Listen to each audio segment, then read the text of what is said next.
Salut mes chers élèves du première année de cycle secondaire collégial. Dans cette vidéo, on va traiter la deuxième partie de cours. Donc vous trouvez la première partie dans la description.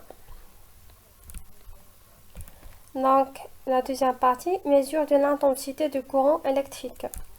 On mesure l'intensité du courant électrique traversant un dipôle avec un ampèremètre qui se branche en série dans le circuit. On le symbolise par ce symbole. Avec CAM, c'est la borne négative de l'ampèremètre, et A, c'est la borne positive de l'ampèremètre, reliée à la borne positive de générateur. Donc l'ampèremètre se branche toujours en série dans le circuit. Donc, comme vous voyez, donc la borne positive de l'ampèremètre est relié avec la borne positive de générateur. Et comme c'est relié avec la borne négative de générateur. On distingue deux types d'ampèremètres. L'ampèremètre à aiguille et le multimètre en mode d'ampèremètre. Commençons par l'ampèremètre à aiguille qui contient une aiguille, voilà l'aiguille, contient des calibres, donc différents calibres ici, et un cadran, donc ce cadran contient deux échelles de lecture, et l'aiguille qui se déplace sur le cadran, et le type de courant électrique utilisé. Donc, pour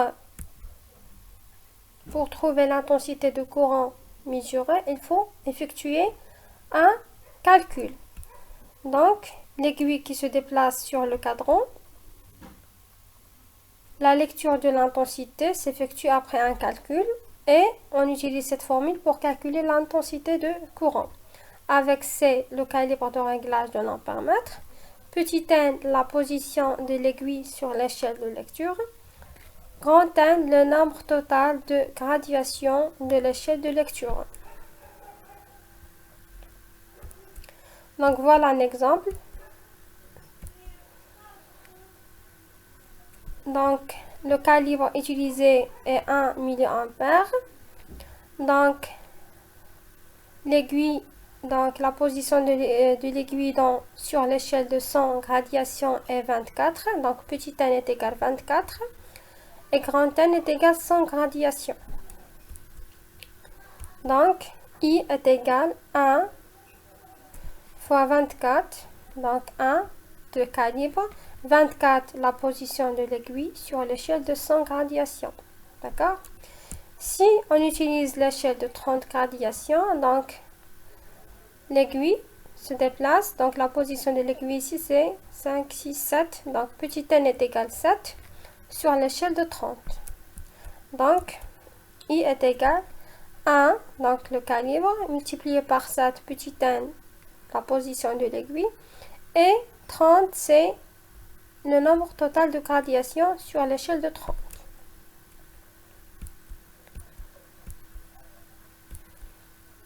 Passons maintenant au multimètre en mode ampèremètre. Donc, le multimètre permet de réaliser différentes mesures électriques selon la façon dont il est branché. Donc, il permet de mesurer l'intensité. L'unité de la mesure dépend du calibre utilisé. Donc, ce multimètre contient un écran d'affichage de la valeur mesurée. Le sélecteur permettant de choisir la fonction et le calibre. Donc voilà le sélecteur. La zone des calibres pour l'utilisation en ampèremètre.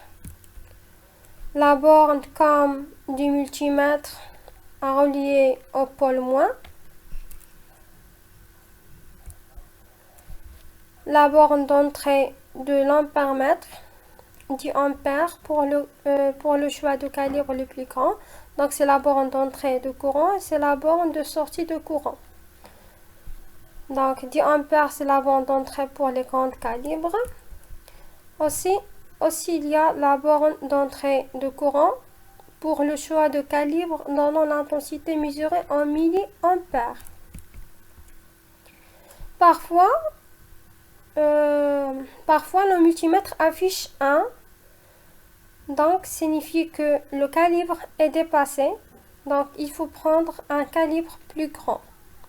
Parfois, on trouve des valeurs négatives, donc signifie que le courant ne sort pas par camp, donc il faut inverser les fils sur le multimètre.